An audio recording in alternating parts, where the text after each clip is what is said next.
Oke, bismillahirrahmanirrahim. Assalamualaikum warahmatullahi wabarakatuh. Pada kesempatan kali ini saya ingin berbagi tips eksklusif menjadi seorang pengusaha pemancingan. Ini harus teman-teman harus diketahui nih dan diperhatikan ya.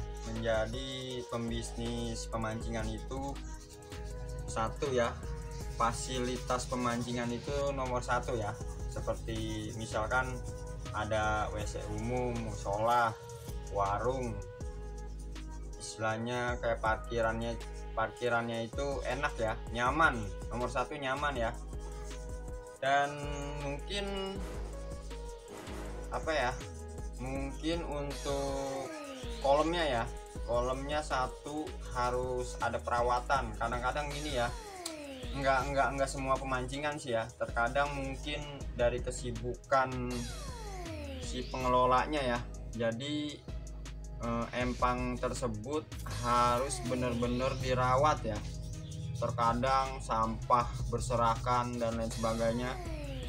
Terus yang paling dijaga banget ya nih buat yang mengelola atau pemilik pemancingan mungkin ya, ini yang harus diperhatikan banget nih untuk pelayanan ya. Pelayanan tuh ya nomor satu, seperti pelayanannya harus ramah tamah atau sopan ya ke pengunjung atau yang kita memancing ya. Buat orang yang mancing ini kita melayaninya dengan yang ramah, sopan ya. Itu ya tips. Sebenarnya sih banyak tips-tips yang buat pemancingan itu agar pelanggan untuk pemancingnya betah ya. Apalagi kalau ada pelayannya yang semok romannya, waduh, pemancing udah betah banget dah, udah mau pulang kayaknya ya teman-teman. Untuk pemancingan nomor satu yang tadi pelayanan ya, pelayanan, fasilitas, terus tempat akses untuk parkiran motor atau mobil itu terjangkau ya. Jadi ketika si pelanggan ini mancing, terus kalau motornya jauh atau mobilnya jauh, waduh kayaknya agak sedikit ini ya teman-teman, agak sedikit was-was, barangkali agak sedikit khawatir ya. Saya mancing di mana tahu, terus parkiran ya, walaupun ada yang jagain, kan terkadang ya namanya manusia kan sifatnya mungkin lupa atau lengah ya. Jadi harus diwaspadai banget tuh buat pengelola pemancingan ya. Satu dari fasilitas, kedua ramah tamah ya, sopan atau istilahnya pelayanannya bagus ya. Ketiganya mungkin begini ya, kebanyakan sebenarnya gini ya teman-teman, kalau orang usaha itu membangun itu mudah ya, tapi untuk menjaganya atau merawatnya yang susah nih. Kadang-kadang begini, ada kecurangan oknum mungkin ya.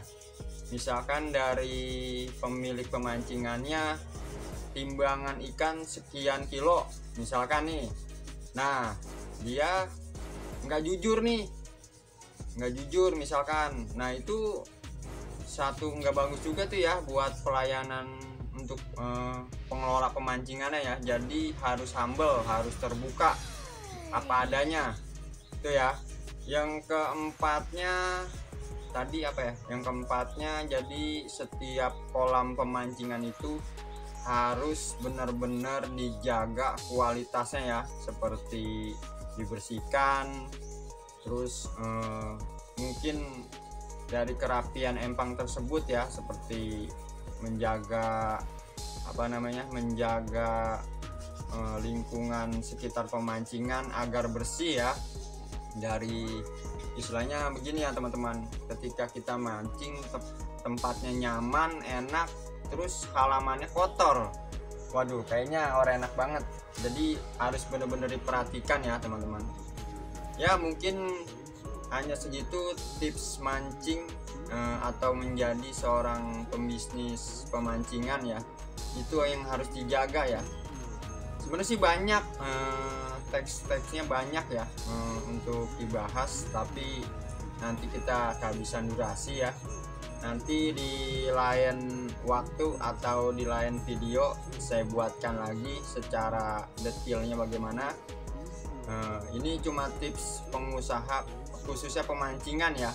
Mungkin ada baiknya atau pemancingan yang lain baiknya diambil, yang enggak baiknya jangan diambil ya.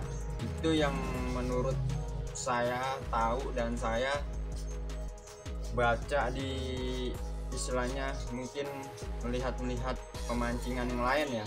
Nah, bukannya untuk membedakan, tapi ini untuk menjaga ya, karena menjaga itu lebih sulit ya teman-teman. Oke teman-teman, mungkin hanya sedikit obrolan santai ya, atau obrolan tentang mancing. Mohon maaf nih ya apabila ada tutur kata yang masih salah, saya juga masih belajar. Wassalamualaikum warahmatullahi wabarakatuh. Pancing mania, mantap.